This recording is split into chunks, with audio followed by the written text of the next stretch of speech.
it going? We're here one more time. This time I have Ileana and Jessica. Thank you guys for coming in. Thanks for having us. On this very, very warm day.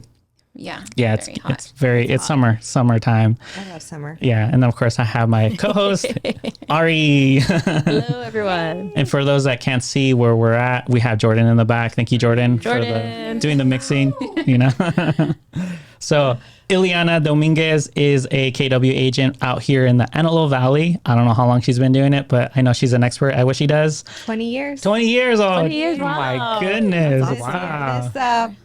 this past month. Wow. So she's a master. Yeah. So anybody looking for anything real estate related, definitely hit her up. She has 20 years of experience. Yes, I just showed my age. Oh, yes. I didn't say no numbers.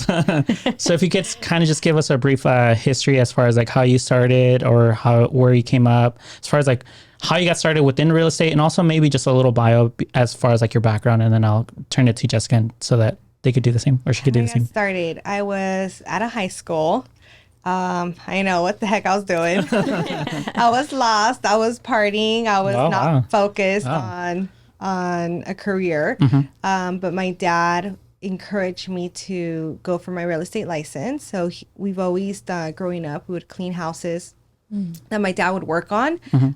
He would paint, because back then when he was working, the REO business was really big, like in the 90s, right? So was it the 90s? Yeah, when I was younger. And anyways, we were always around houses. He'll be fixing them, we'll be cleaning them. And then he was just always around that. So he himself always encouraged me to get my real estate license, or all our siblings. And I was the only one that followed through because I didn't know what else to do. So I'm like, okay, let me just do that. And I got my license, and that's how I got introduced to real estate. Was it like after high school right away?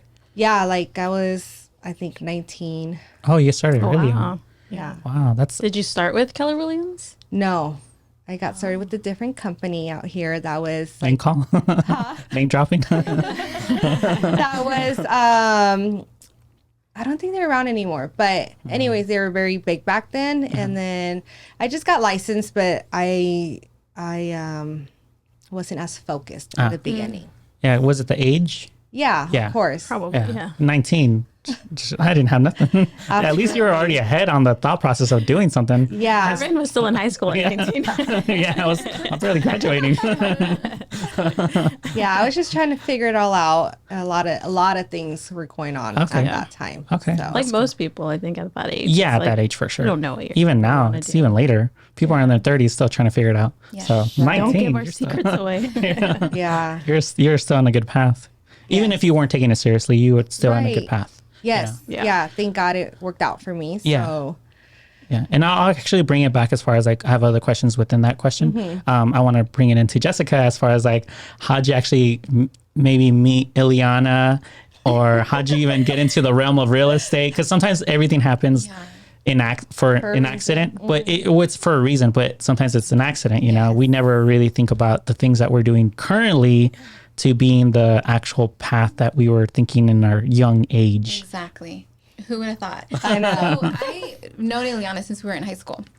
We were friends in high school, and we went our separate ways after high school. But then we reunited.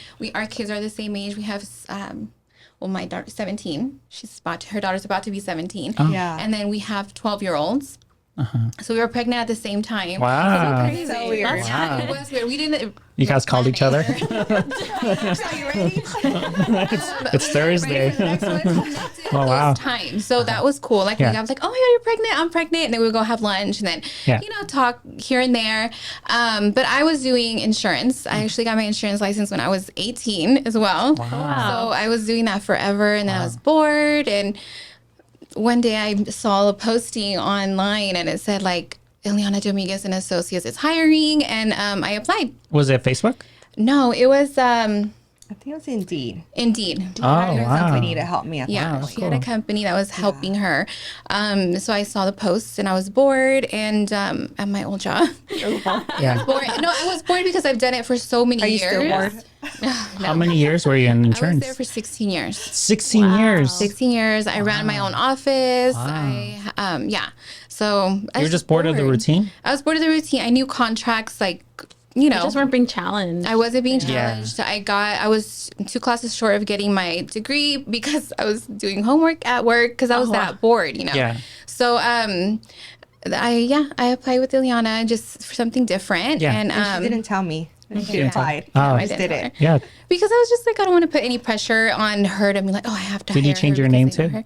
No, well, she didn't see. Well, I wasn't handling that. she Because wasn't it was handling the it. company that was Gotcha, doing the gotcha. hiring. Gotcha. Yeah. So I thought So- that was really cool of her because I Yeah. did not feel pressured. Oh, okay. Yeah. That is cool. Yeah, so that's how I'm here now. And then you applied, and then you Yes. did an interview with another person, not Ileana? I did a couple interviews with the company that she hired. Like 4. 3 or 4, yeah. It was 3 or 4 interviews, wow. phone interviews, video interviews, and then I came in to interview with her and The team at the time. the team at the time, yeah.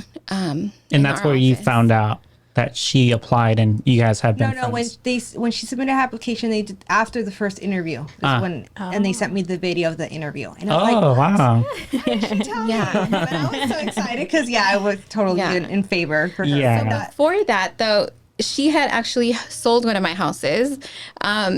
and she bought another And then house. I bought another house, We've so been in yeah. touch throughout the Okay. years. Yeah. Yeah, That's she was cool. Yeah. always one of my clients who turned into. Yeah, well, that's fairly admirable that you weren't going after, like the Yeah. friendship, and then like, I already know I'm going to get the job because, you Exactly. kind of wanted to earn it. Yeah. That is Yeah. cool. And she yeah. did. Yeah, That's- she that's was the right fit for it. So, Yeah, and currently That's you've what been we now in the team for how long? Going on 4 years. oh my God. 4 years. 4 years. That's awesome. One of those was a COVID year, so Yeah. it didn't count. Because we were It at was home. dead, And, yeah. yeah. But But when we it's came been- back after COVID, we killed it. that was our best Yeah. year so far. And as far as like now that you've been in the team for 4 years, do you feel like the learning process is still kind of ongoing for you? Like where you still like your brain's being stimulated?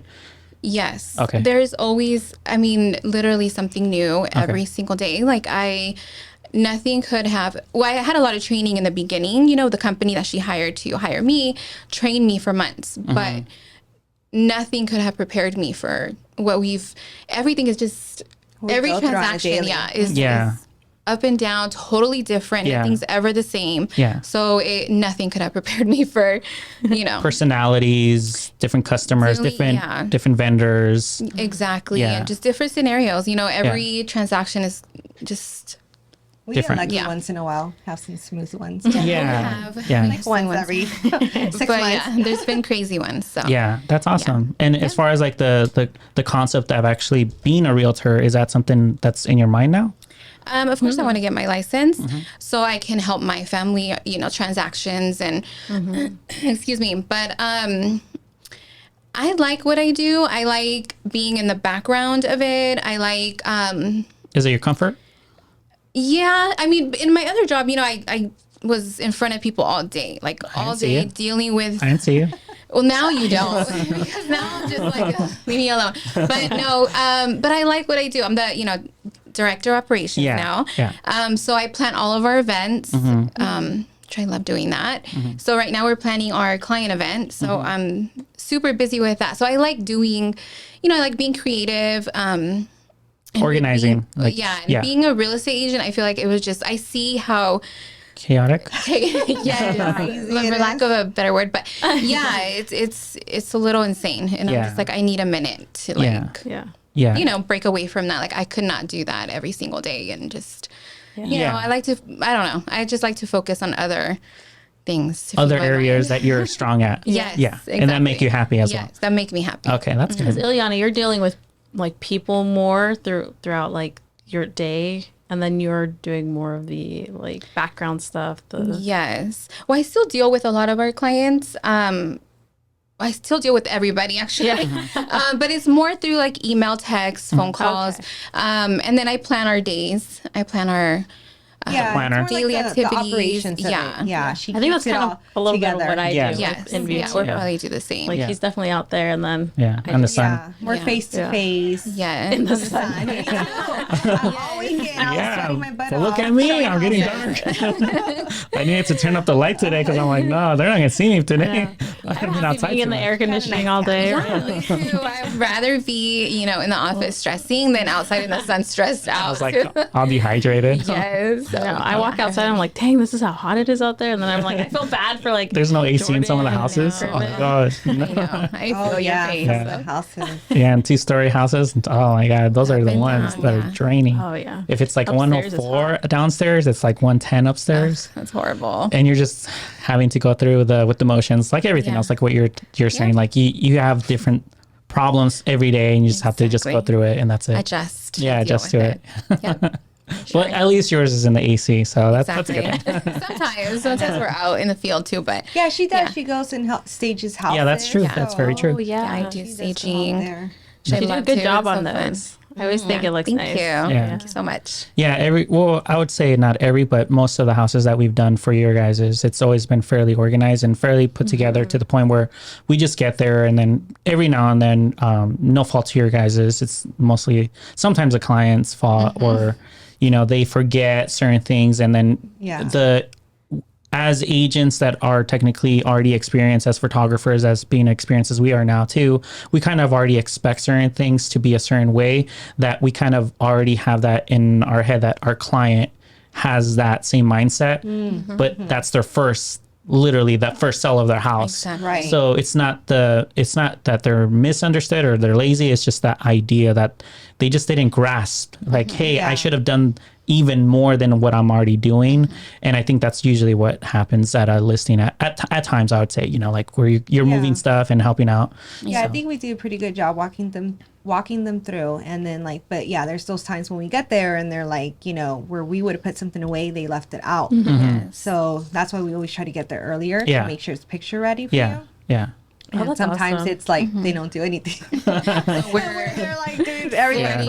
Yeah, I didn't want to go that far. I didn't want to go that far. It's okay. I mean, I think people just, get don't know. frozen Yeah. or overwhelmed. So, but that's why we're there to help them. Yeah. get Yeah, that. that's So, technically it's the part of idea. it. And I'm pretty sure they appreciate it. And that's where the whole referrals kind of come in afterwards, like where they recommend you. Like, hey, they made the process so easy. They made the whole idea of like, hey, even getting the house staged. And I didn't know that my house is going to look like this. And there was no, I would say, pointing fingers at the end of the day. It was just more so like, they just did everything where I didn't even have to think about it. And I think that's what people like, that whole customer service. Yeah, and that's what we strive. Customer service is, of course, number one. Yeah, so I kind of want to backtrack as far as like Ileana's bio, going into like from going to 19 real estate. You had said you had gone into another brokerage at the time that is no longer in business. I think they just closed it recently. Oh, okay. Well, it's still closed. So I was only there for a couple years, and then like back then when you got your license, you got a conditional license, and I think after a year and a half you have to like renew it. So it took me a few months to do that, and then I just didn't go back over there. I ended up at Keller Williams because my dad knew Carlos Pais. Yeah. I don't know if you guys know Carlos. Wow. So I started with him. Yeah. And he's been a big part of my success. Okay. He was a great mentor. awesome. yeah. Yeah. And that's when I went to Keller Williams, and it was in Lancaster. We had an office out there. Was it within that time that the transition from that brokerage that is unknown now to KW, that your focus as far as like now putting, like in Hispanic terms, pilas, where you kind of like really started honing in, like, okay, I need to really focus, or was it something else that really pushed you into like focus mode? Yeah. Definitely after I had my daughter. Is when cuando me puse las pilas, right? Yeah. The pressures of like now having to make money. So, I had a kid, and I had a responsibility. And I don't know how detailed you want me to go, but Deep. I don't know. Do we have to hear for my crazy stories?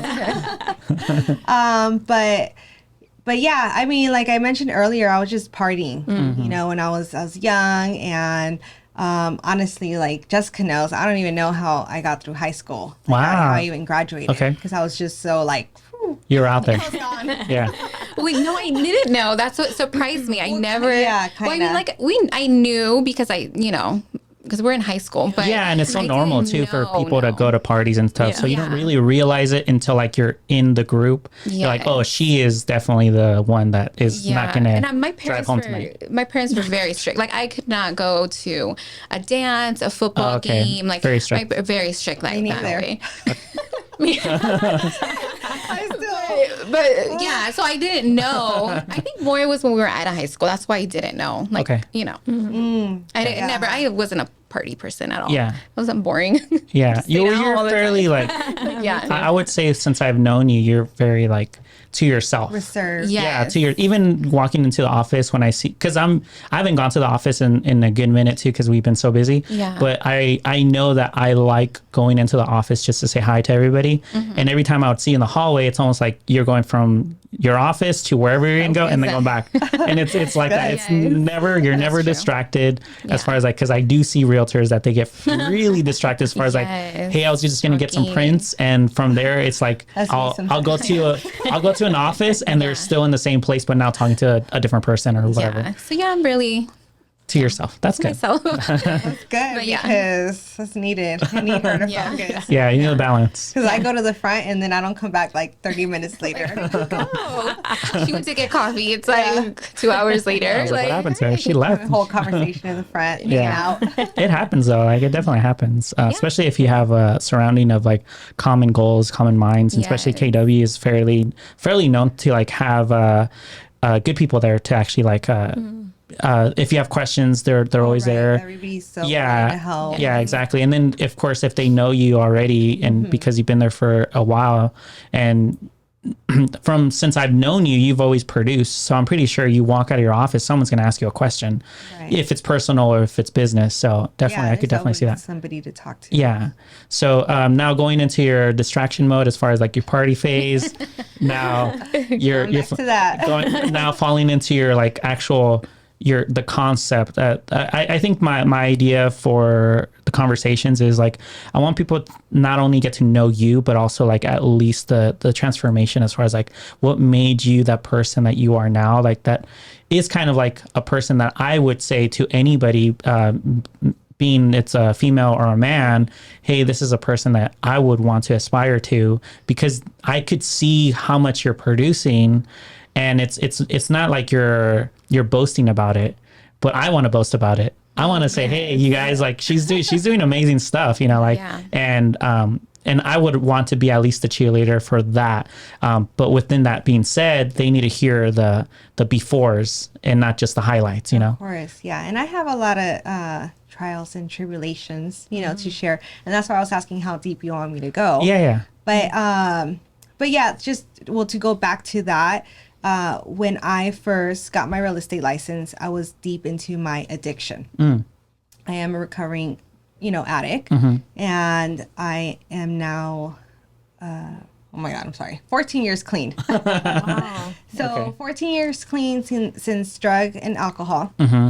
And the problem was that, well, there's all kinds of problems, but it's 14 years and I've been licensed right for 20 years and my daughter's going on 17 years. So like you do the math there. Yeah. So there was a lot of struggles, Yeah. mainly with alcohol towards the end because, alcohol's legal. Yeah. And it was just so much easier for me to Go and justify, purchase. Yeah. Yeah. But anyways, I was just, and that's what happened in the beginning. I was deep in my addiction. I used to live and live to use. And that's all I did every day. And I just was a dope fiend. I don't know how else to put it, Yeah. like that's what I did. And throughout all that, I put my family through a lot of pain. I put myself through a lot of things. And one day I just had a kid. That's what happened. Had a kid. Your daughter. Checked. Yeah. Okay. Because I know you have two. That's why I'm trying to. I do. Yeah. I have my daughter, and when I had her, I knew I loved her, and I knew I had to change. Yeah. Was it And- just that moment? Like you just saw her and it was like, it's just like, It was everything. It was a lot that led up to that. It was hitting my rock bottom okay.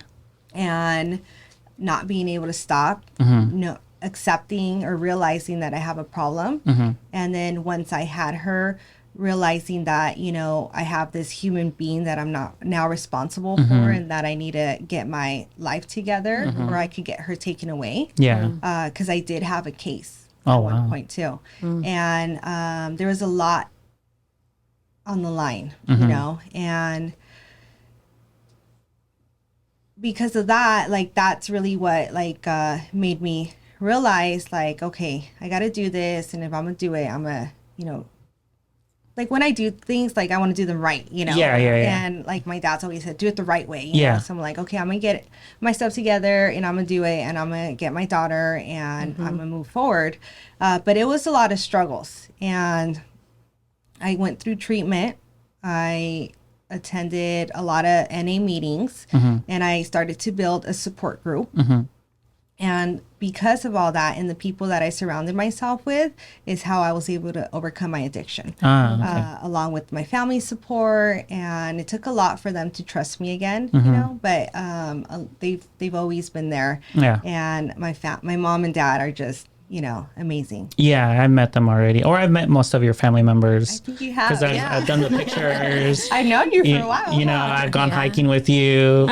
Even before your sister had her baby, I got to meet her. We went hiking randomly. You know, and that was even before I got to know you too. Like, where we just like went hiking randomly, and then That it was was so much fun. because of Sue Haley though. It was because of Yeah. Sue Haley. Yeah. It was like, oh, let's go hiking. Haley. It's another agent, one of their No, friends. yeah, I remember. Yeah. I love Sue Yeah. Haley. Yeah, she's super She's the nice. sweetest. Yeah, she's so nice. She's my bestie. Yeah. So you basically went into more of a focused tribe. I would say, like, you started building your community of like more of the. I did one thing, and I changed everything. That was my one thing. Like, I changed everything. I stopped hanging around with the people I was hanging around with. Yeah. I stopped going to the places I was going. I started, like, you know, because I have an addictive personality. Yeah. So I started. I dove deep into my recovery. Okay. That's what I did. Yeah, and yeah, then yeah. I started going to meetings every day, and I was just addicted to that, like getting better. Yeah. Yeah. And I worked hard on myself, and it was, like I said, struggles because I kept drinking. Yeah. But I kept showing up. I went through my treatment. I kept showing up to meetings, and then I went so much that I wanted to identify, like, you know, because I don't know if you guys know, but you go to meetings and you identify like 30 days clean, 60 days clean. But I wanted to raise my hand, but I couldn't because I kept drinking. Alcohol is a drug too. Yeah. So I went, and I wanted to be part of that. You know, I wanted to do what everybody else was doing. So finally it clicked. I drank my last margarita one day. Margarita. Wow. Happy hour. She went And that all was in. the thing, like, being in real estate. By that time, I was back in real estate.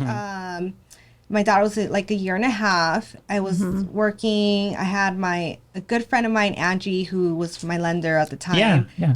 Do you Yeah, I know Angie. Angie? Isn't there an Angie at the escrow office? No, she is. She lives in Long Beach now. Oh, was she in your team? No. Oh, this then was I don't know. a long time ago. There's a lot of Angies. There's a lot of And my friend Bert would go to happy hour all the time. And then one day I was like, okay, guys, I'm going to do this right. And I'm not, this is my last drink. And that was my last drink on St. Patrick's Day, March 17th, 2009. Oh, wow. Wait, does that add up? I don't know. Yeah. I 14 don't know. years ago. Yeah. I'm a photographer. So my clean date's March 18th, 2009. Okay.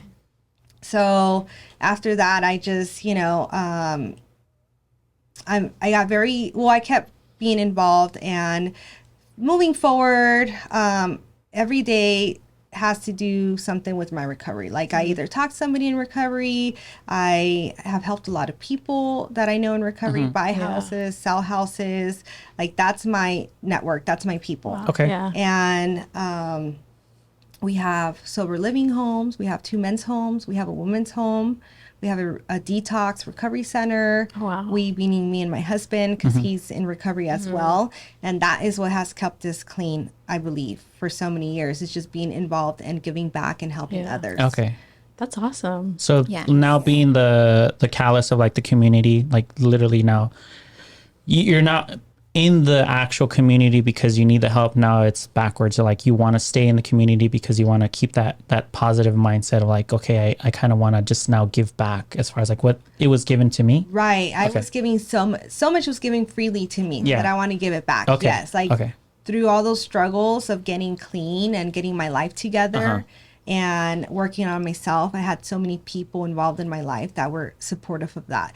And how this program works is that it's a 12-step program, right? So I went through my 12 steps, and then one of those steps is giving back. So you paying it forward, right? So for those new people coming into recovery, like us people that have been clean for so many years, we want to lead them, guide them, right? If somebody's wanting help, we're there to help. Yeah.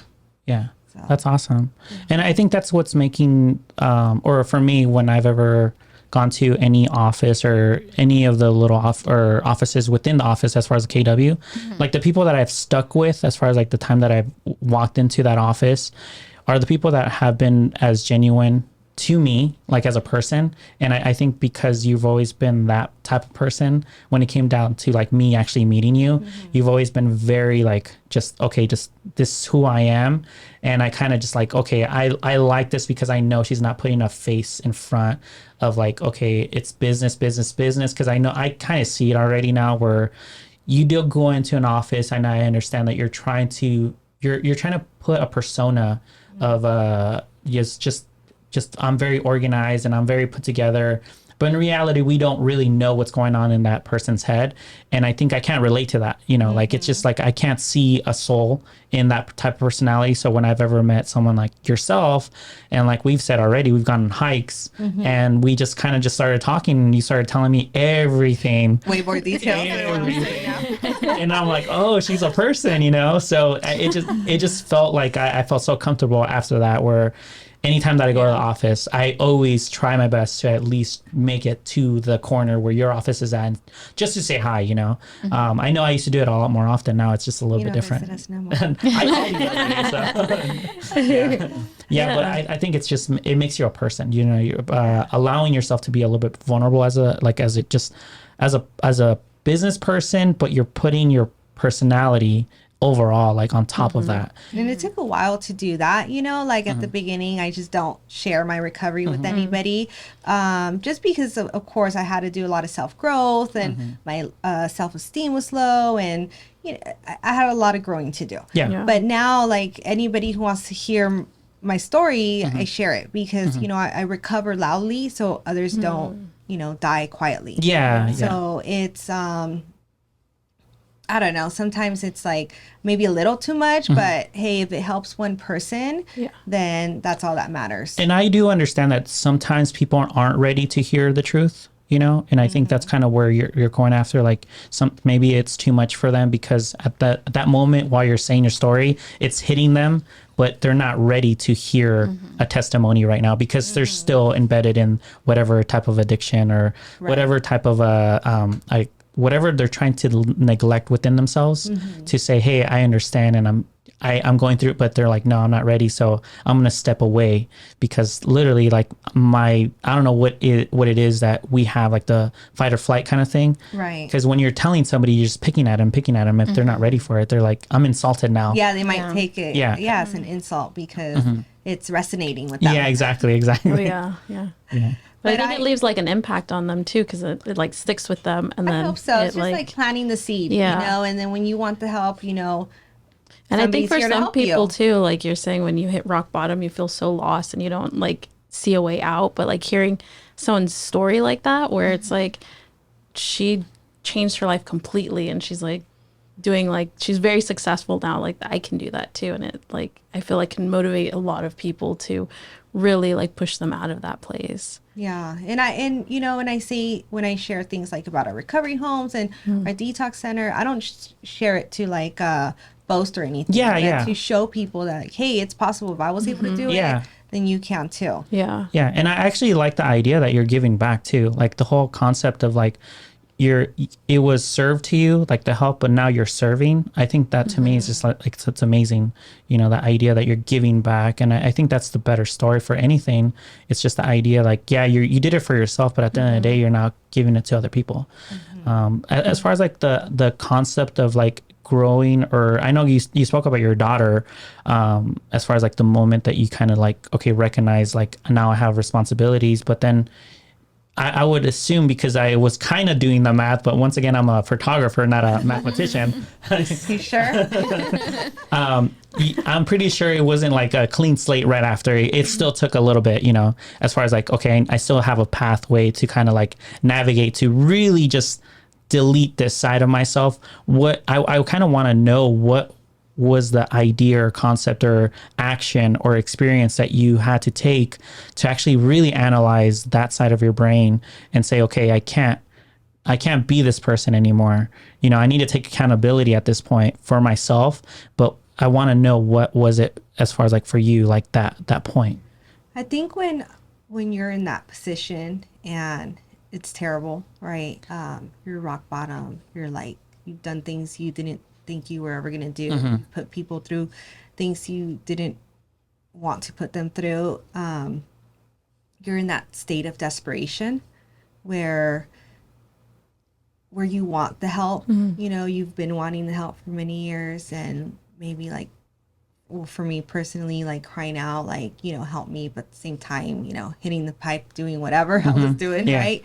And then when that moment, when I had my daughter, in that moment of clarity, and then the help that was being offered to me at that moment, it was either like a do or die kind of thing, where like I either jump on this opportunity to get help or keep on the path that I was going, which was going to be jails, institutions, or death, and I think that like that point of acceptance that like, okay, I do have a problem, and now I'm exposed, and this is who I am, and I can't hide it anymore because the truth came out, is what empowered me to go on this path of recovery. Okay. Did I answer your question? I kind of understand what you're saying, but I'll kind of like. Oh, I was gonna ask, just like, do you feel like up to that point you were still, like, do you feel like you were lying to yourself about like how bad it was? Oh yes, and absolutely. then at that point is when you like really fully accepted that, like, oh, this is like. I was lying to myself and to everybody around me for many years, and then when I was exposed, I had, there's no more hiding it. Yeah. So. Okay. Yeah, exposed as far as like, because that's kind of where I was going to ask. Exposed meaning it was publicly exposed, or it was exposed like in what way was it? Like there's no way I could hide that I was abusing drugs, because it was now physically known, like you could see it, like you're. Well, I was I had a baby. Okay. And I had to tell them I was on drugs. Okay. Okay. And it was like, okay, well, here's your case. Oh no. And either you do this or you don't get your baby back. Wow. So it was literally a consequence of losing your daughter. And that's what gets most people to. Yeah. That I know, because I know a lot of people in recovery. Those are my family. My friends, my family. I love them so much, and we have so many different stories, but we all have a similar story as to like, you're at that point where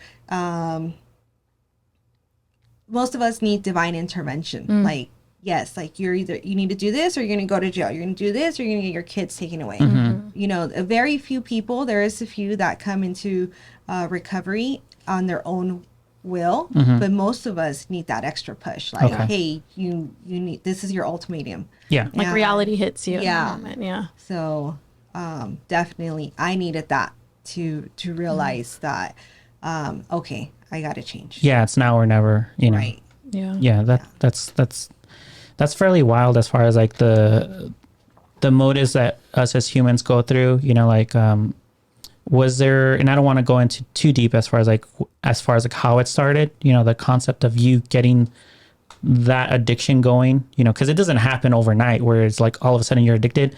Because you had already mentioned you have an addictive personality. I have an addictive personality, so that's why I don't do certain things. Yeah. And I try my best not to do them, even start them, because it could fall into an addiction. Just my person. So I myself stay away from certain concepts, experiences, or even consuming certain things because I might like it a little bit. I'm like, well, why not? Yeah. So it all depends on what you feed it. Yeah. So, I mean, easily, like, I think how it led to that is just most people, like, I'm Mexican, Yeah. right? Yeah. And when we go to parties, we party. We drink at Yeah. every party. It doesn't matter if they're turning 1 year old. Yeah. Doesn't matter if they're Yeah. baptism. Yeah. It doesn't matter. Yeah, like, there's always a what party happened. too. There's always an excuse to drink. Exactly. Right.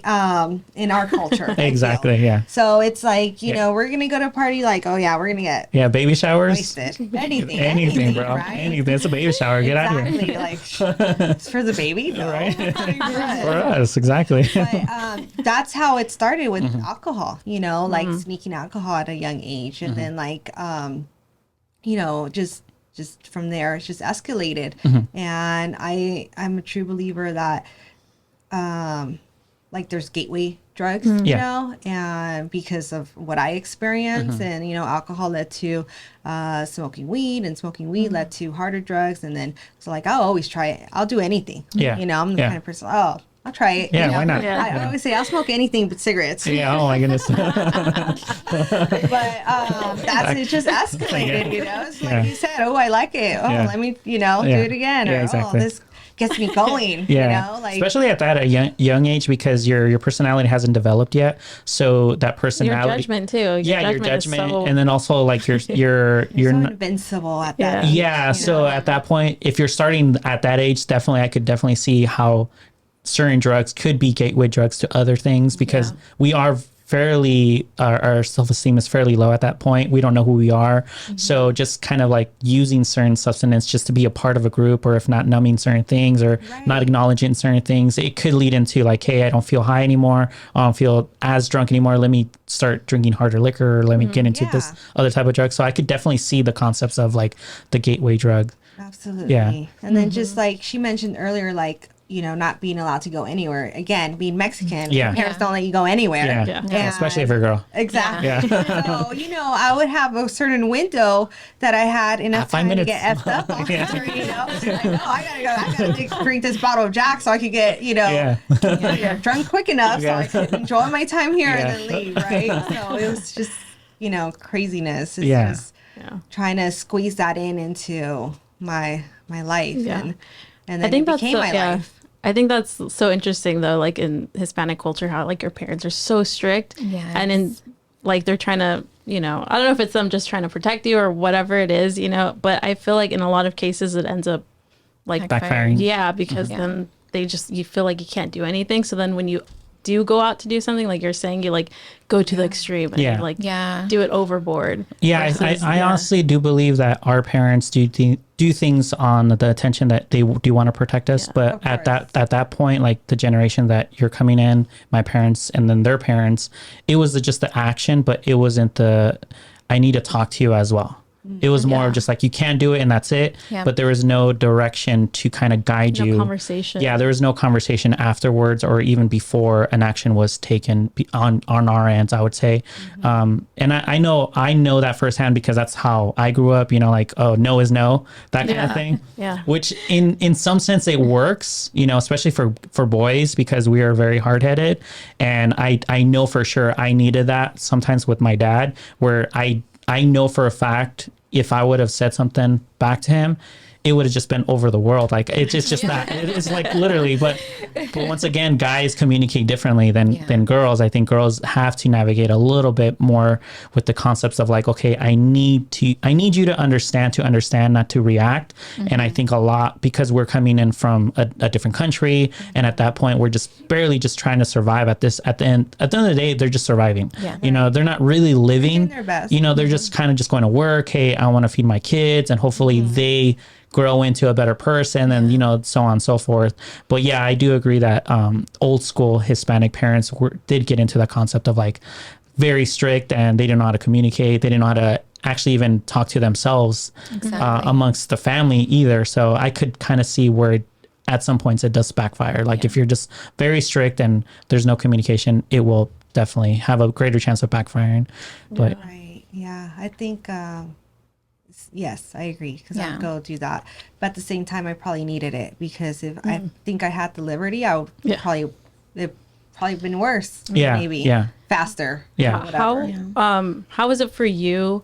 as a parent now with your daughter and like she's getting into that. Saying all that, like, oh my God. We have this conversation all the time. We always have a conversation. Like I can imagine like teen girls. Yeah, it's hard. And then that's why I understand my parents so much more. Yeah. Yes. Like they were doing their best with what they had and what they knew, where they came from, you know, the rancho, like not knowing, you know, like different ways over here, right? Feed their family, just doing their best. And I do overall think my parents did an amazing job.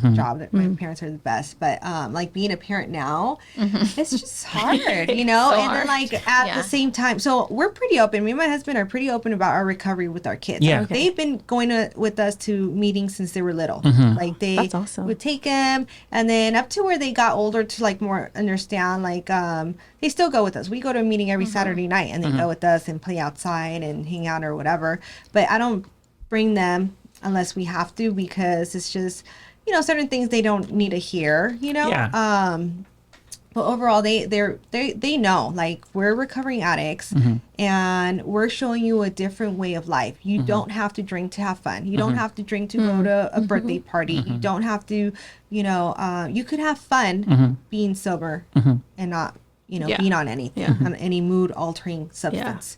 So that's what we try to instill on our kids. And I don't know, for us, it's always a daily conversation, because it's just so important in our lives, because anything could change, like for us. For me and my husband, one relapse, like it'll go downhill from there. We'll lose everything. We'll lose our kid. It's just, that's what will happen. And I don't want to find out if that's going to happen or not, right? So, but being a parent, you know, and dealing with teenage girls' attitude. I know. And then my son falling. She has two girls. I have a girl and a boy, but like our little ones are exactly the same. Wow. That's so crazy. Mine's a boy, hers is a girl, but they're like, they have the same, you know, maneras. And it's just like, it's hard. It's hard being a parent, and I'm just, you know, doing my best. Exactly. Well, that's every parent, you know, and I think if anything, because I like to kind of grasp the idea, like whoever I hang out with, it's like they're kind of guiding me without them saying anything, because I've seen your family, like I've said, I know who seen your daughter, I've seen your son, and your daughter is literally a twin of you. So many people tell me that's so crazy. And I think she just turned 15, or was it last 16. year? 16. Okay. 16. And I remember when I had first seen her, which was a couple years ago, she seemed very like reserved, and she is fairly reserved, but I kind of got the idea that that's who you were at some point of your life. She was. And then, I knew her at that time. So she was very. And once again, going back to the back of your upbringing, it's not that your parents did something wrong. It's because we didn't have certain things that they could have provided us that you're now providing your daughter. Like I now see you posting videos of her taking karate classes and fighting with sticks and all this other stuff. Like you're giving her these concepts of like busy but then also influence her in a way, because it's just the common grounds of like being in a group, you know, like commonality, like you're like, I'm a part of something, so I feel like I'm a part of something. And I think, like I said, because it's like, once again, it's not that our parents didn't want that for us. They just didn't have that to provide anyways either. Or how to encourage. Yeah, exactly. But now you're doing even those small influences on your daughter that, she may have your personality traits as far as like she's fairly quiet now, but you know, it could change at any moment. But at least the actions that you're taking within, you know, putting her into like these clubs or these sports kind of guide her in a way where like, I don't need that because I'm already a part of stuff, you know? And they're going to make their own decisions. Like they're going to go through their stuff. Like I completely get it. But my job is just to encourage their energy to go towards something positive and have those choices versus, you know, picking the wrong choice because she didn't have any other better. Exactly. Or exposing them to different, because we weren't exposed. I don't feel like I was exposed to, you know, much, because of course, we're just surviving at that point. So we're exposing them to different, you know, things, opportunities, people, places. It just opens their eyes up a little bit more. You know, we're just such in a bubble that we never, you know, this is all we know. But then for them, it's like, oh, this and that. And that makes a huge impact on their life. Like just the rest of their life. Like I see people like my friends who had things like that growing up versus me, like I didn't have any of that. And I see the impact that it's had on their life. And I'm like, wow, like there's things I struggle with that they've never had to struggle with because they just had all these things. Exactly. All those opportunities, or just the parents that were able to provide them with those things growing up. And I'm just like, wow, that's like, that's incredible that, so that's why, you can make that big of a difference. You learn from your parents. Yeah. And hopefully they learn from, our daughters learn from us, like what to do, or take the good things from us and grow that, with their families. Exactly. And so, the power influence for sure. So we're first generation. So I feel like that's probably where it's at. A lot of my daughter's friends, their parents are not first generation. So it's different. She always tells me like the difference, like, Mom, you're this and that. And my friend's mom is this and that. And I'm like, well, you have to understand, like, we're different. Yeah. It's just different times. Yeah, like, exactly. they're like my parents were, and I'm different because I went through that already, and I don't want you to go through that. And I always, explain to her and talk to her about it. Yeah, the power of communication within the family is very important. Even when it comes to like smaller things like just finances, like my parents never spoke about finances because they were literally just trying to survive, like we're talking about. Yeah. But then I'll go to other people's houses and they're talking about, like, hey, how could we invest in this, and how could we make money on this side? And they're just talking amongst the parents or the adults and the kids in the sitting room or dining room. And it's not like they're paying attention, but I think self-consciously you start to grasp those dialogues that you kind of start to understand it without even wanting to understand. So once you get a little older, it's easier for you to grasp because you already at least know the terminology. Yeah. And I think that's something that, once again, is just like we just started in different time periods, because we are coming in from different locations. And my parents, like I said, at certain points in my life, I had to let go of certain things for myself as well. Like, hey, I didn't have this, or they didn't provide me that. But at the end of the day, I'm like, okay, you're still alive, like you're here now. They gave you the opportunity that they didn't even have to begin with, but because we're so self-centered and so selfish, it becomes more of like, I am entitled and I should have gotten everything that I see on Instagram or any type of social media platform. That's hard. That I think now, because you guys are parents, I think I would say that would be the biggest, for me, it would be the biggest headache to kind of navigate, because now you guys are the first generation that are dealing with that. Yes. And how do you deal with that? Because your parents didn't have to deal with that. They just had to deal with the neighbor kid that just kind of trying to see Ileana. Cell phone. Like, what's going on? Yeah, it's true. It's hard. I set boundaries all the time. With my oldest, I'm very, I'm not strict at all. I don't think I'm strict. She probably does think I am. But like, again, she does things that I dreamed of doing in high school. She's on, varsity cheer. She on the comp team, on this. So she travels with her cheer team. So I let her do all of these things, but then I do also like reel it back. Yeah. I try, and more when they were, younger, it was easier. Now they kind of don't want me around. Like, I know. Like, it's so sad about that. Now, be there when they want us. when they wanted us, because now I'm like, can I go volunteer? My little one's like, Mom, she didn't even want me to walk her into school this year. Oh, wow. Broke my heart. How old is she?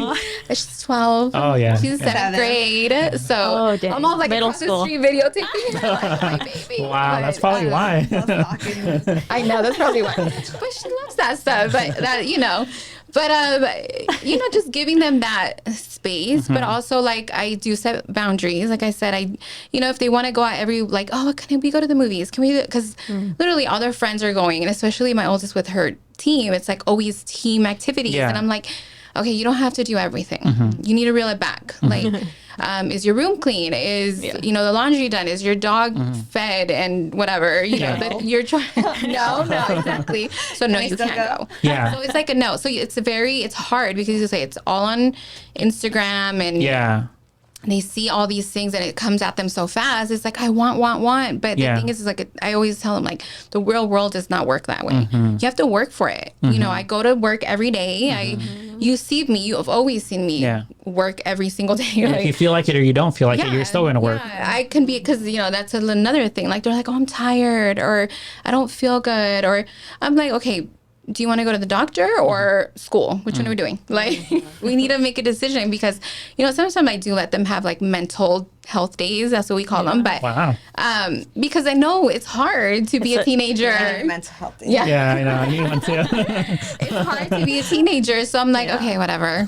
You know, like I'm not even going to push her if she's having a day. Like, because I wish my mom would have said that to me. Okay. You know, kind of thing. So. Yeah, Yeah, it's hard. Makes a difference too when you acknowledge that it's hard to be a teenager. Because I think a lot of times parents are just like, you're young, you don't know what you're talking about. Like exactly, it's easy. Like you don't have responsibilities, but it's like it's different. And I think that's why it's so important to have both parties, the mom and the dad. Because me, logically, when you were saying that, I'm like, what the heck are you talking about? Me, logically, go to school, girl. Yeah, get out of here. But their dad is like but that. But even He's how she kind of like brought it in, she reeled it in. She's like, no, I understand because she goes into the emotional state of the concept. Because I'm a guy. Like I'm literally we're just meant to go, and that's it. You also don't deal with periods. You know? 1000%. I wouldn't know. Like as a girl, you know, especially when you're younger. Yeah, we have with dad. Like we always have this too. Like you know, the dad is always like not understanding. Like it's more to it when, especially if you're a girl, you just you go through so much and. I always point out, like, I know I've been there. Like, I know exactly what. And she's like, no, you don't. No, you don't. I'm like, okay. Yeah. You do. And, you explain that to we don't get it. The men in their lives. But it's just. She just sees you as an adult already. She just doesn't concept the idea that you were at one point her age. Yeah. And literally felt exactly the same. She just sees you as you. That's why. Yeah. Exactly. It's so crazy how that is because I feel that's how I saw my parents at that age. It's like, damn it. And my dad would always tell me, like, when you have your kids, you'll see. Right, like, okay, I have my kids. And I hope you get one just like you. So I tell my daughter, when you have your kids. I don't ever say that because I do. I don't want, I'm like, no, we're not going. Because I remember my mom saying that to me, and I'm like, I'm not saying that to her because I don't want her to have kids. I want her to live her best life. What are you talking about? She's going to live even worse.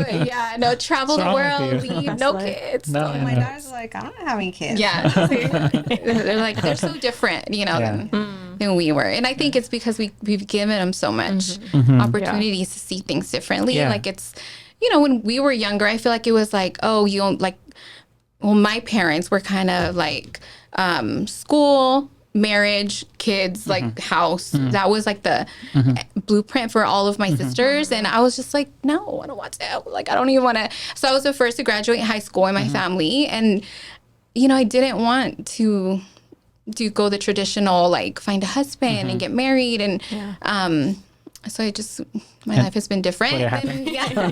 So, but it's just, that's what it is. I think the traditions as far as like social constructs that we developed, as far as like how back in 1920, that was the first year that you guys were technically allowed to vote.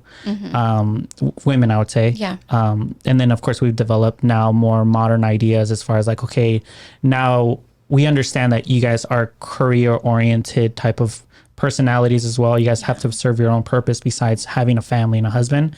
I do agree on that, but I will always kind of go back on the idea of like, what is the purpose of life? And for me, it's always to provide a certain type of life, which is a healthy life, and also just keep going and growing from that.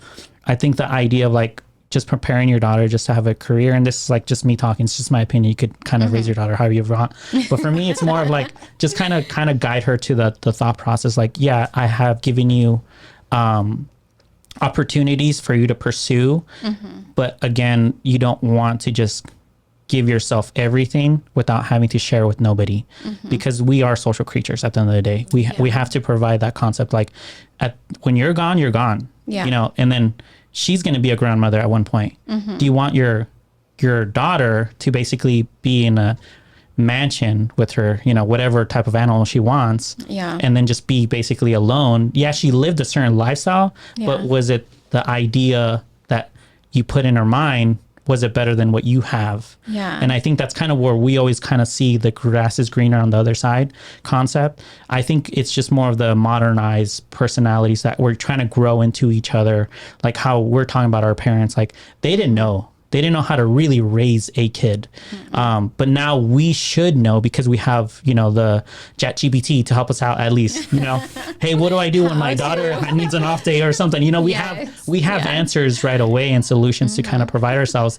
But because we are either so comfortable with the concepts of what we have honed in for ourselves, we kind of push that narratives into our now next generation, that now they're seeking, hey, why did my parents say this, when in reality now I feel like almost there's a gap now.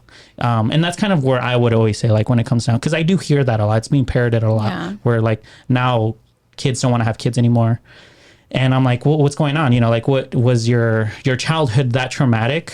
That you don't want, and then you go back and I'm like, no, I was given everything. I was given opportunities, but then what was the concepts, or where are these concepts coming from? And it's just like, oh, your parents just gave you the fantasy of a better life. But in reality, is it a better life? Because we don't know yet. This is going to be our first generation that is being influenced by social media, that is literally being guided by now directives and information that is now being given to other platforms that we won't know how it's going to look within the next 20 years. And that's kind of where I was kind of like, just go after, like, okay, what exactly are we here for in general? Like, we have to go to the basics of who we are as people. But yeah, that's just my 2 cents on that. But that's how it was, like, when our parents, I feel, not brought us here, but when I was born here and they didn't know what I was going to turn into either. Exactly. And I hope that I made them proud. I mean, for sure.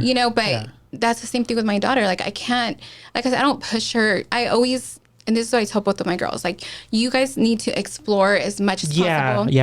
Do not settle on one. If you don't like a job, it's okay. Move on. Do something different. I want you guys to experience as much as possible, because I didn't. And I didn't because I was scared, and because my parents had that influence on me. So I hope my influence on them is to not be that way. And I think it is already, just because you didn't go through the whole concepts of not having things, because that's kind of where my mindset was at one point, where I wasn't provided with income or security. So when security actually came into my life, it's almost like it's this or nothing, and nothing else matters, but that wasn't making me happy. But that's just coming in from an internal trauma that we have, and that we're trying to like embed it without even, we're not acknowledging what we're doing, but in reality, you're the options that you've already given them just from birth. It's almost like they shouldn't even already understand that. They like the options are there. They should already grasp, like, there's food, there's vacations, there's weekends with friends. I didn't have vacations, or I didn't have, hey, here's $5, go to the movies with your friends. Like, there was none of that for me. It was like, hey, summer school, or you're going to go to work with me. Those were my two options. That I didn't have a lake house with, like with my uncle or whatever. I didn't have none of that. It's like, but I think it's also relative, because like these, like, they don't know anything other than what they've had in their life. So it's hard for them to understand what it's like without not having that. Yeah, exactly. So for them, it's like their struggles. I think a lot of times older generations try to invalidate like their struggles, because it's like, well, I didn't have this and I didn't have that, and you have all these things, but it's like they are experiencing something very different, and like they're struggling with things that we can't understand as an older generation, because we didn't have what they have. So it's there's like that disconnect between generations too. I think Jordan. No, he's an hour. No, I do agree. That's kind of where I brought it back to the social media concepts, that you guys are fairly the first generation that are now dealing with the concept that you're the parent, but also the school system, and then also social media, and of course within the friends and everything. We're the cool moms. Do you see that though, like how social media is influencing like your kids? Is that something that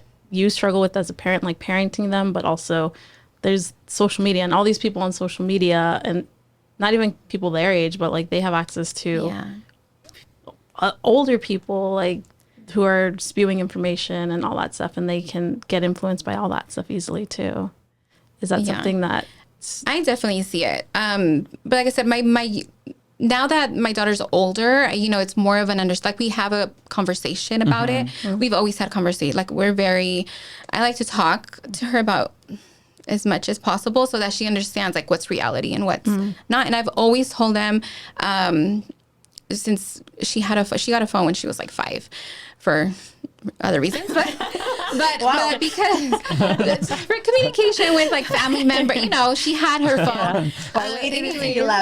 In kindergarten, she was like, "Hey, Billy." I know, she only used it, you know, to communicate with like family kind of thing. Gotcha. If I wasn't there, hey, you call me, whatever. Yeah, GPS installed Yeah, and it was everything. like, you know, the little like phone? flip phone. Yeah. It wasn't like she could internet search anything. Yeah, gotcha. But so I've always told her anything that you put on the internet is forever on the or Yeah. any picture you take or any conversation you have, even if you delete it out of your phone, somebody else has that conversation. Yeah, there's a screenshot somewhere. That picture. Yeah. I've always like made sure they understood that, just because when we were growing up, internet was like new, so we didn't really know what the the hell was AOL going on. Yeah, like dial-up and MySpace and what were they? The other, I don't know. You guys probably never heard of these other pages. I'm but, as old as you. What are you talking about? Yeah. So you act like you're like 40 years old over here. All right, we're not that old yet. But, I remember AOL. no, like MySpace and like Yeah. or something like that. Black Planet. I don't know. There was a bunch of like, see, this one though.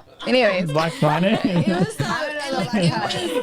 was like little. Oh no. It was like MySpace adjacent, you know. So, but all those we didn't know like what the internet was. Yeah. So now, you know, we know, and we're like, ooh, we should have.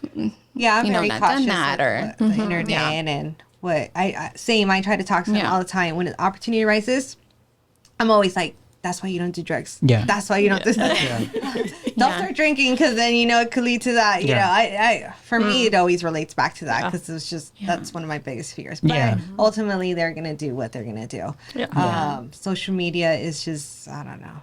I think it's a tool that we've definitely used, or for me, I've used it to grow my business. Yeah. But of course, I kind of, it was growing with me. You know, like kids are being born with it already. Right. Yeah. So that's all they really know. So their main purpose for it is literally, I want to take a selfie because I see an influencer doing this and I want to become that influencer. For me, there was no influence at the time yet.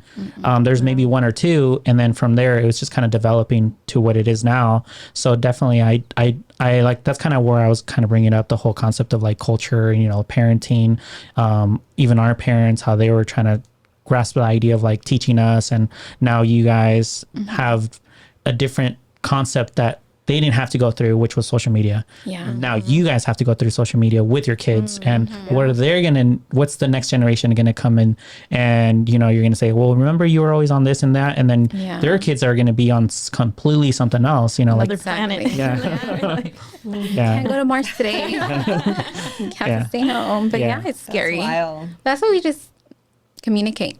Talk. That's all but I think it's just the what you guys are doing as parents in the home, but also outside the home, because like I said, since I've known Ileana, she's always been fairly open with me as far as like who she is and all that stuff. And then she's open with me, and I'm just the photographer. Yeah. I'm pretty sure she's a lot more influential to her kids, you know?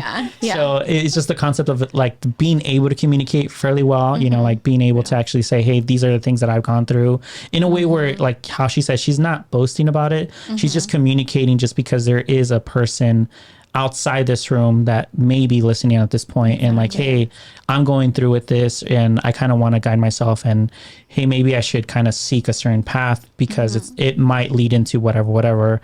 But yeah, I think it's just more of the base of communication on everything is very important. That's why I like always go into that office, especially in the beginning, because I was fairly new at business.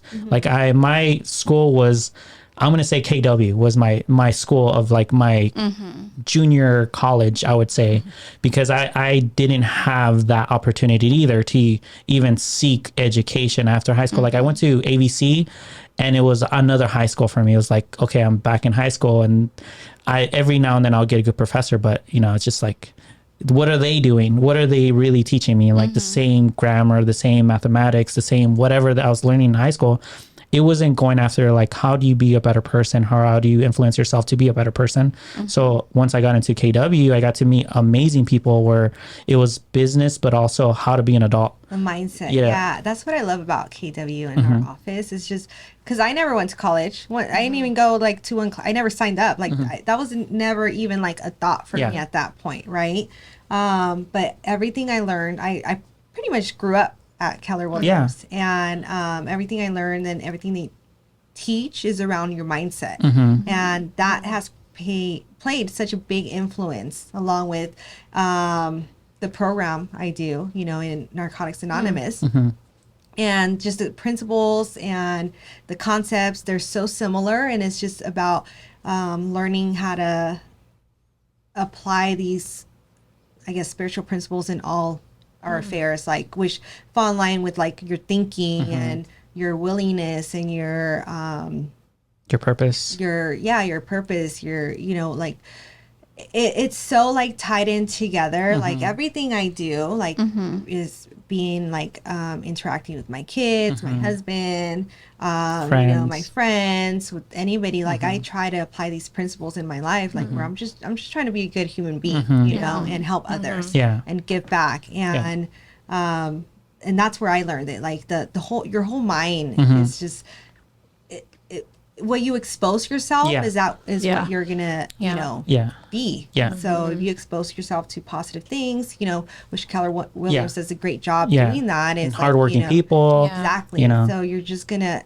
grow into that. Like you grew so much through that. And I would just sit on my bench and I would just literally just watching everybody just work. And I'm like, okay, well, if they're working, might as well work too. You surround yourself with, so if you surround yourself with winners, you're going to be a winner. You surround yourself with drug addicts, you're going to be a drug addict, it's just, that's why it's just plays such a big role in your life, who and what you do it with. Yeah, exactly. And I do give a lot of credit to KW, the office, especially Sam, for literally letting me linger into that office without having me do anything for them, like in return. Like he even gave me a key to actual KW when COVID happened so that I could use the restroom at some point whenever I needed to use the restroom. Because at that point, there's no Starbucks, there's no fast food. You couldn't go anywhere. And even some of the houses I would go to, they wouldn't let me use the restroom either. And I live on the east side. Sometimes I'll go to Cortell. I'm like, bro, like, it's now or never, kind of thing. Guys, now or never. This lady is crazy. She won't let me use the restroom.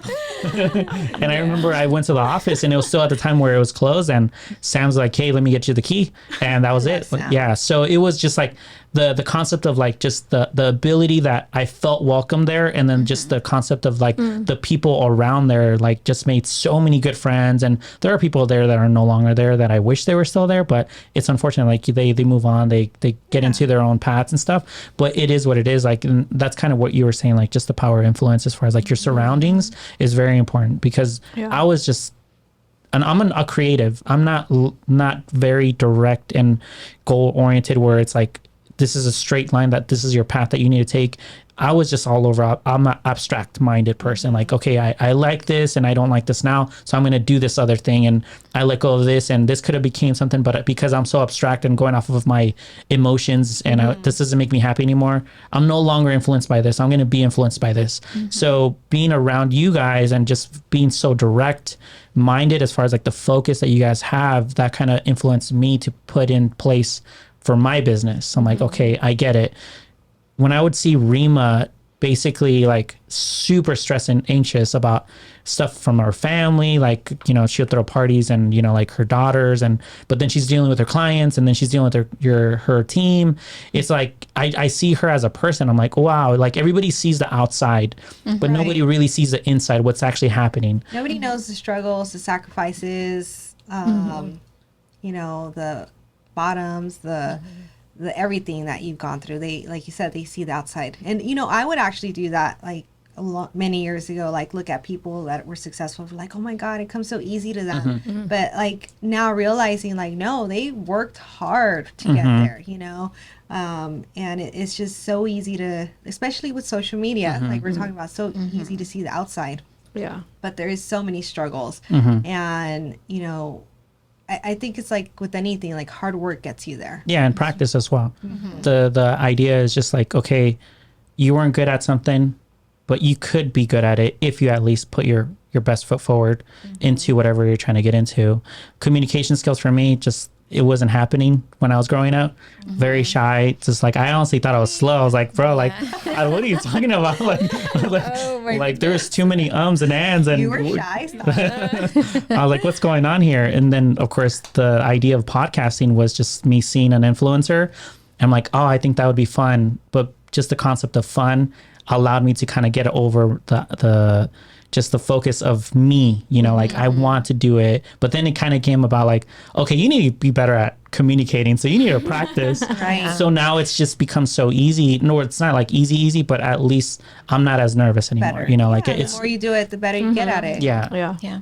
And that's something that I wanted to bring to Jessica, because I know you're a fairly shy person, and I think Actually, not shy.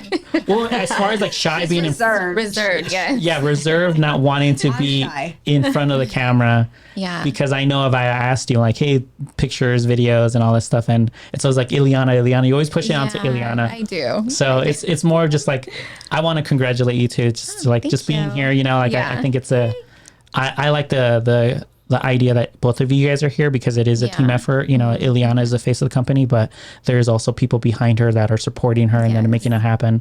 And it's always good to actually put that into perspective as well. Yeah, that's Absolutely. Yeah. Nobody could do it alone. Yeah. It takes a team. A lot of work. Your team. It is a lot. Yeah, I think your team. You're awesome too. I love your team, but yeah, just it's a lot of work. Yeah. So no, that's cool. And then of course you guys have coming up an event. I think that the 13th, you guys are going to go out of state. So I got chosen. So Garrett Super exciting. submitted nominated me for cultural ambassador of our region. So I guess different offices nominate their people, right? So they picked me for our region, and then 2 other regions picked. I don't know if there's 3 regions, but Keller Williams is nationwide, right? So I was picked, and then 2 other ladies were picked. And then we're pretty much, so Mega Camp, the event we're going to in Texas, is one of KW's biggest events. Like, we have family reunion, and then we have Mega Camp, but it's like a huge training, and they have speakers, and it's a great event. So, and then they have a stage, right? And then they have the speakers on stage. Apparently, I'm gonna go on stage. There you go. Well, I was like on the panel with the other 2 ladies that were chosen. How many people awesome. on the audience? Congratulations. I don't know. Like a lot? Okay, so just so you guys can, it's like a huge convention. Okay. It's a week-long There you go. event. And you're going to be on Gary Keller's gonna be there. It's like major. This is major. She always downplays everything, and I'm like, no, we need to make this big. You got to make we the need to video so we can announce it. see how big it is. Yes, it's huge. Okay. It's a huge Awesome. thing that, like, when she was chosen, I was just like, well, she was actually out I of get town. excited, but then I keep it, you know. So I got the stay email, and I'm grounded. texting her like, oh my God, you were chosen. Like, I was so Like, excited. great, I have to go on stage. I know. But I'm just like, this is like a chance for you to, like, you know, this is me. This is everything I've been through, and this is, you know, what came out of it. And I'm so excited for her. So it's huge. It's a major event. It's not, she's trying to downplay it. No, it's big. Well, I get to talk about our foundation. So, Yes. like I mentioned, we're highly involved in recovery with my husband. And we have a New Road Foundation. So that foundation helps us help other recovering addicts. We provide jobs, treatment, living, pay for the sober livings, and also for classes and things like that. So pretty much,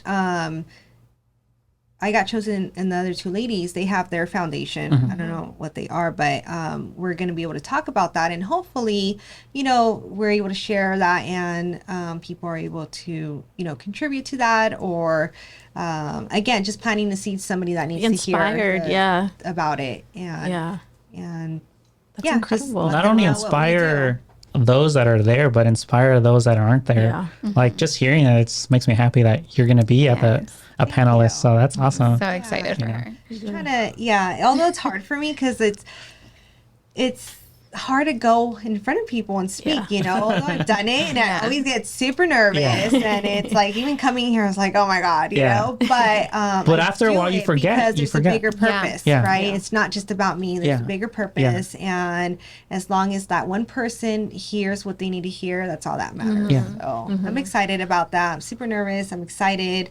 I always wanted to be on stage, although I don't like being in front of people, but it's been a goal, and it's just nice to share that, you know, there is support out there for people that want it. Yeah. That's amazing. Yeah. That's so It's cool. amazing. Congratulations. Super That is cool, yeah. amazing. Thanks. Yeah. That's so cool. I'll see you out on freeze up there. I'm like, I'll be fine. I'm like, go we'll viral for prep you. freezing. I know. She trips. I'll just cry. Just cry. It'll be okay. don't jinx me. No, she'll be fine. Here. No, that's fake win. We'll prep her. We'll be prepping her for the next couple of This is good prep days. though, I Yes. think, too. Yeah. Yeah, exactly. For it, Yeah, for sure. So, the pre-production of the so that's on the 13th of August? it's coming out. No. No, it's Oh. 14, 15, 16. Okay. Oh, you. God, I think She'll be it's the gone. 16th. Oh, okay. Oh, but you're leaving this next week. Next Next Monday. week. Yeah. Yeah. Monday. Yeah. Next Monday, she'll be gone.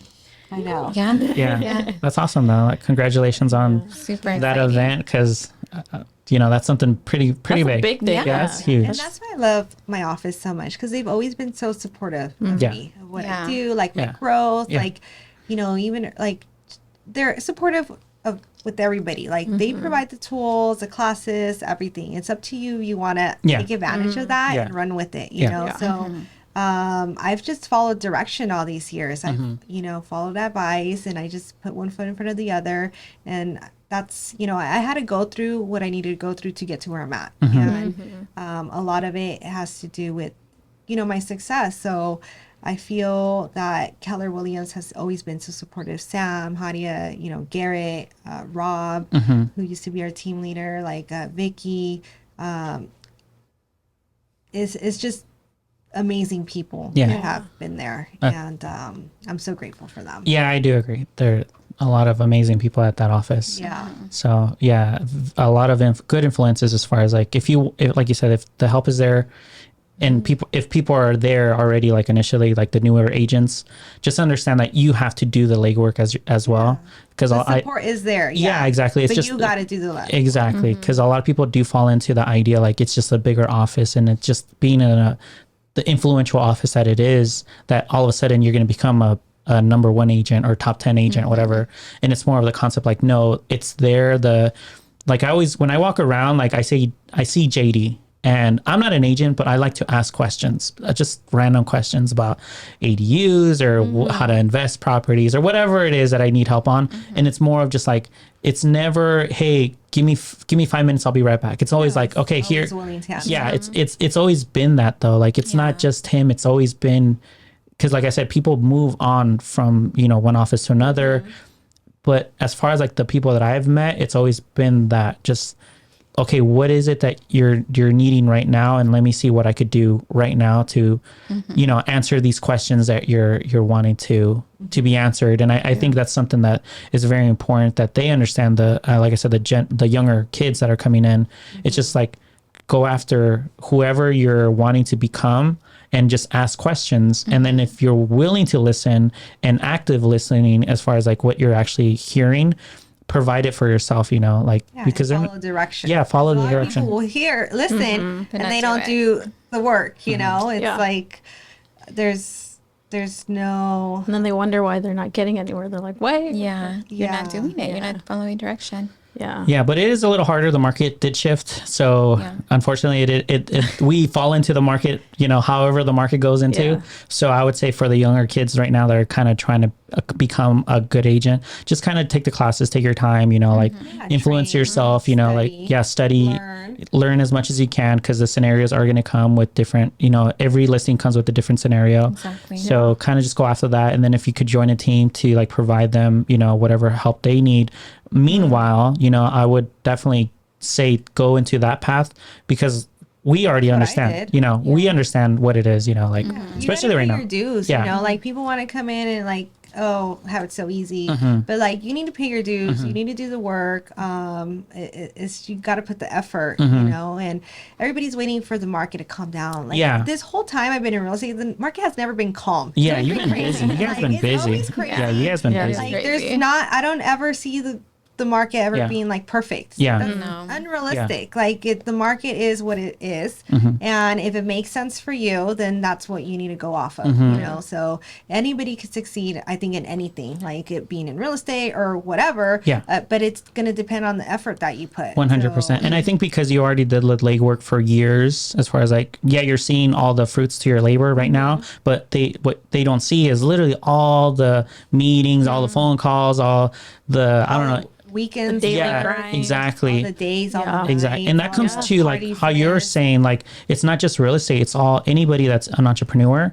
It's like you have to do the legwork because when things do shift, like how it shifted now. Like you don't know where the money's going to come in. Like how it used to 2 years ago, everyone was getting a listing. They weren't marketing. They were newer agents. There was more agents that like 3 years ago that I've seen coming in. Like, oh, there's a new agent. There's a new agent. But now where are they at? You know, like were they really honing in that craft when they had that opportunity to like kind of just have it so basic, easy, like where they were just like, oh, I don't have to take pictures for my houses because they're just coming in, you know, like I don't have to be an influence to my community because I was just kind of reeling in as far as like, you know, there were so many people just selling the houses, but now it's more like, oh, what were you doing when it was easy to actually now get what you need now? And I think that comes into like I said, any entrepreneurship, you know, work, you know, like what are you doing today when there's no work, you know, what are you going to do tomorrow when there's no work, you know, that kind of thing. Because at the end of the day, like you depend on you and that's it. And a lot of people fall into the 9 to 5 kind of concept, the idea of like, well, I'm just going to go to my job at 9 and I'm going to get out at 5 and then I'm going to go home, you know, eat dinner, be with the family and then go to sleep, vice versa. But what were you doing within the time period that you had free time to like become a better person? Because a lot of people fall into like just the formula again, just like of the job's there, it's secure, and that's it. But then it could go away as well, you know? Right. Yeah. And that's okay for some people, you know, that's what, but I don't know. Just don't get comfortable about something. Yeah. If you're not gonna do the work, Just don't get comfortable. Don't complain. Yeah, that's what like, it is. Come on, stay in the solution. Yeah. Right. Well, I don't want to keep you guys too long because I know you guys are fairly busy. And you guys have houses to sell. You have people to meet. You have Ileana to train as far as like being on the panel. I'm excited about that. I'm excited to get her ready. Yeah. Are you going to? No, I'm not going. Okay. It's a busy week that week for me at home, but Leave me alone. but I'm gonna prep her. We're gonna grind those questions into her brain and make sure she's ready to go. And she'll be fine. Yeah. I'm not worried about it. I'm just like, just be you, be natural. I've heard her story a couple of times already. So publicly speaking, and she does great. She just gets nervous for no reason. So she'll be fine. Yeah. Well, it's a good nervous. Yeah. That means you care. Yeah. So She'll be great. The goal is just to be able to convey the message. Yeah.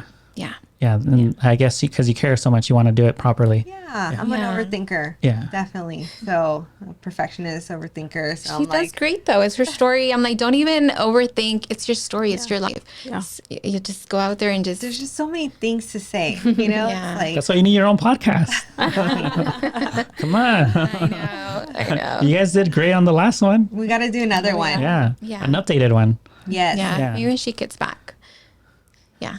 You have more team members now. Yes. Do you guys have in the team? Your brother's in the team. He's There's 5 of us now. Right? Hey, 5? Yeah. team is growing. Yeah. growing. We're a bigger Growing, team. We're pushing forward. Yeah. Learning. Yes, definitely. Ari, if you have any question that you would no, before we end? I mean, I obviously like didn't know the stuff about you, but I've always seen you as like a very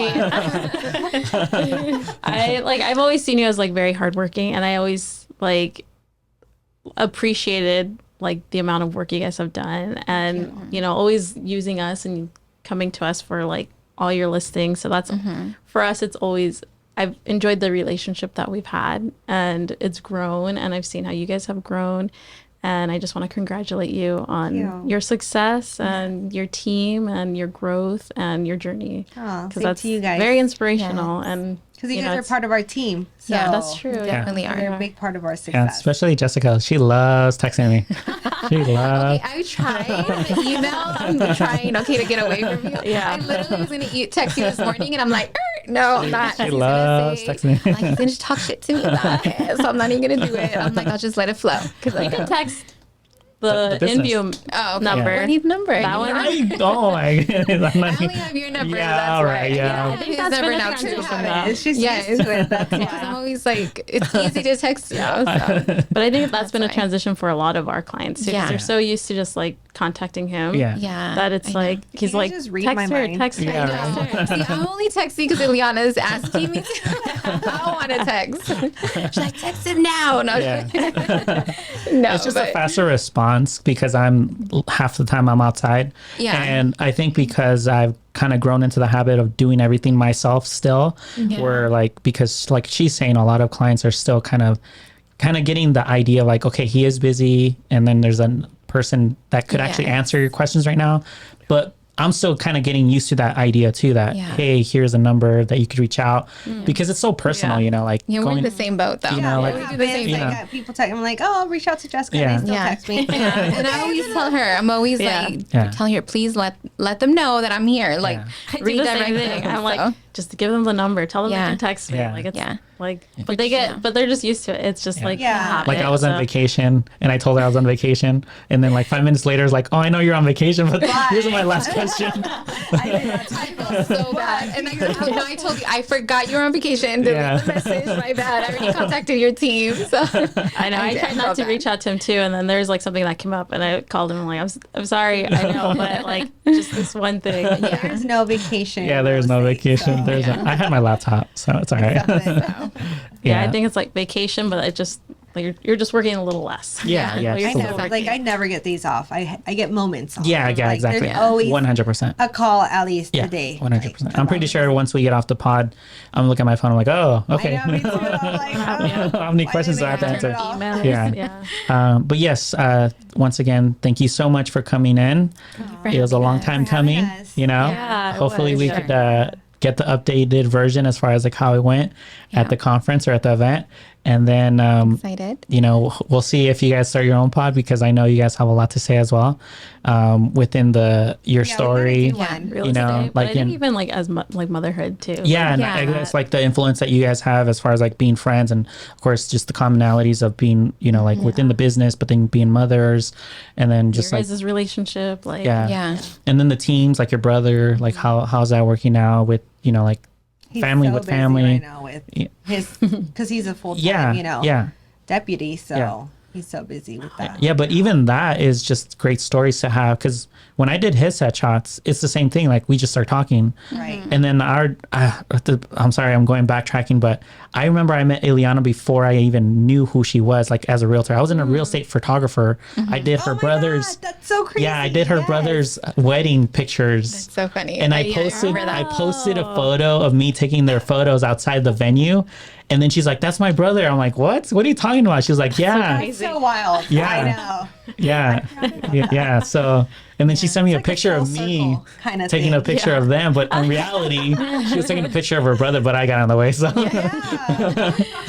yeah, funny. yeah. So, yeah, it's Oh a my very gosh. small town, but that's so funny. That's- That was like I don't know how long ago. 5 years ago, at least, maybe 6. I'd say 7. 7? Yeah, Okay. yeah, around 7, I'm 6. so bad wow. with timing. Yeah, yeah, it was a while ago. How old are his kids? Yeah, Yeah. yeah, because I hadn't started real estate at the time yet. Yeah, Wow. but yeah, that's how far I guess the influence as far as like how everything kind of comes together. Yeah. And then just kind of keep doing what you need to do, because I know we want to get to the end point for everybody. Like even for myself, like, oh, I wish I could retire already and be somewhere else and not think about this and that. But in reality, we don't really know where our lives are taking us. Like even with so connected. yeah, So because I didn't know I was going to be a real estate photographer at that time. I was just doing photos like how I was doing back in the day, I was like, and then all of a sudden, I posted a photo of myself taking a picture of your brother, and then all of a sudden you texted me, like, that's my brother. I was like, wow. And here we are. And here we are, we work together. Exactly. Yeah. So We're a team. Exactly. So everything's for a purpose. Yes. Thank you guys once again for coming in. And this time I will definitely say goodbye.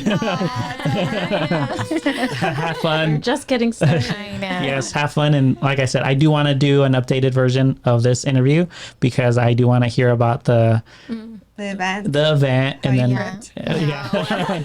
the famous viral video that will go uploaded. Is on our Instagram. Follow our Instagram. Yeah. So, thank you guys so much. you. We appreciate you. yes, stay hydrated All of you. and eat healthy. And I'll see you guys on the next one. Thank you.